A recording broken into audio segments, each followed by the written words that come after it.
So ngayon nga po, pag-usapan po natin yung madalas na nagkakaroon ng banggaan ng paniniwala at batas.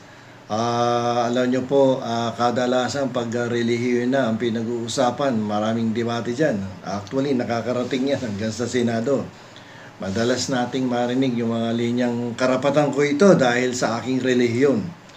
Nakikita natin ito sa mga balita, mga nakarang taon at hanggang ngayong 2026. Mga leader ng relihiyon na nahaharap sa mga kaso. Yung patuloy na diskusyon dito sa divorce bill. Yung divorce bill na yan, ang tagal-tagal ng pinag-uusapan yan dahil sa kinukontra ng mga relihiyon hanggang ngayon ay hindi pa ma-approve-approvean. Despite the fact na tayo na lamang ang bansa na walang divorce law maliban doon sa Roma, pati dito tayo na lang, no? At pati itong pagpapatupad ng Code of Professional Responsibility and Accountability para sa mga empleyado ng korte. So, sa gitna na red-tacking controversies laban sa ilang religious workers at ang mahigpit na surveillance para sa national security, ang tanong ay nananatiling sariwa. Hanggang saan ba pwedeng makialam ang gobyerno sa inyong pananampalataya? Ang sagot ay hindi natin makikita sa sigawan, kundi sa isang tahimik na court interpreter noong taong 2003. So, maganda tong kwento na to. Dito sa kwento na to, si Soledad Escritor, no?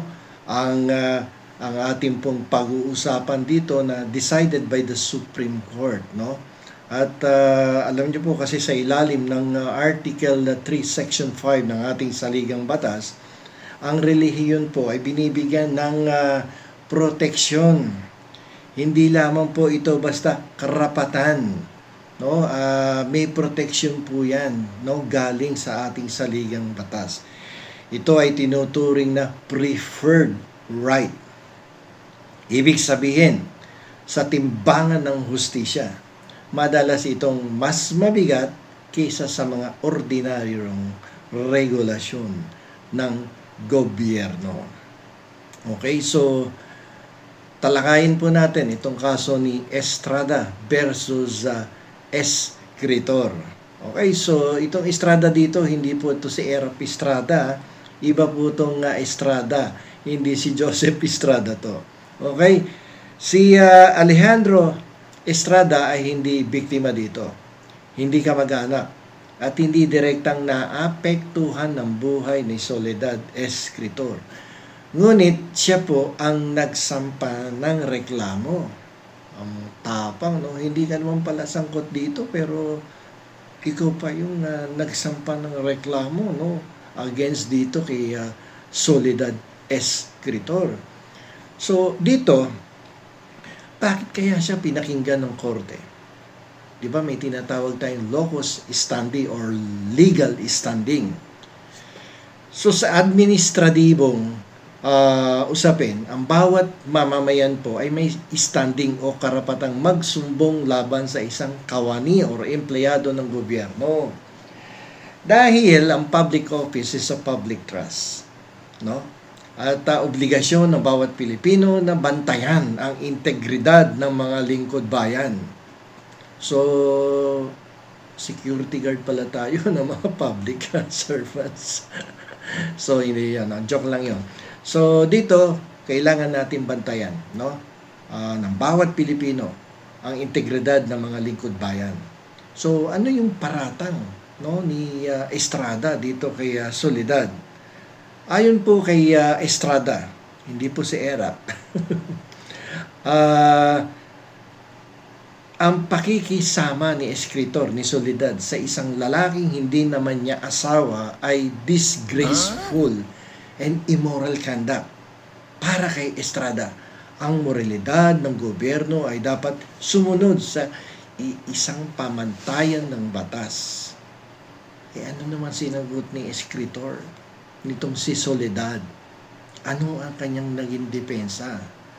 Sabi niya, ang pagsasama namin ay hindi immoral katulad ng sinasabi ni Estrada dahil aprobado ito ng aming relihiyon. Alam niyo po dito sa kaso ni Estrada versus Escritor, nagkaroon po ng banggaan ng moralidad ng batas versus moralidad ng relihiyon. Paano nagpasya ang Korte Suprema? Sa kasong ito, ipinaliwanag po ng Korte Suprema na ang Pilipinas ay sumusunod sa benevolent neutrality. Ano yan? Ano ibig sabihin yan? Ang gobyerno ay hindi dapat maging kaaway ng relihiyon. Yan po ang gustong iparating sa atin ng ating Korte Suprema. Sa halip, dapat itong maging benevolent o maunawain. So, ano naging resulta? Kahit may karapatan sa Estrada na magreklamo, kahit may locus standi siya, hindi lang ibig sabihin nito ay panalo na siya. Ang karapatan po ng Escritor sa ilalim ng kanyang relihiyon ay mas matimbang kaysa sa reklamo ni Estrada dahil nabigo ang gobyerno na patunayang may compelling state interest o malalang panganib sa publiko para pigilan ang pagsasama ni Escritor, no? At nung kanyang minamahal sa buhay. Okay? So, talo si Estrada, panalo si Soledad Escritor. Okay? So, pero ngayon, alam niyo po, tumataas ang mga administrative requirements sa surveillance para sa security. Ginagamit ang Escritor Doctrine para masiguradong hindi overboard ang gobyerno sa pakikialam sa mga religious groups. Sa bagong Code of Conduct ng Korte Suprema, meron na po kasing bagong Code of Conduct, no, yung professional responsibility ng mga officers and employees of the government. Dito binibigyan diin ang integridad. Importante po kasi yan lalong-lalo na kapag ikaw po ay isang empleyado ng gobyerno. May sinusunod na moral guidance dyan. So dito sa kaso ni Escritor, ang nagtuturo sa atin na ang integrity ay hindi lamang pagsunod sa isang bersyon ng moralidad, kundi paggalang din sa tapat na paniniwala ng bawat isa. Ngayong tumataas ang mga administrative requirements sa surveillance para sa security, ginagamit na po itong Escritor Doctrine para masiguradong hindi overboard ang gobyerno sa pakikialam sa mga religious groups. Sa bagong Code of Conduct ng Korte Suprema, binibigyan diin ang integridad.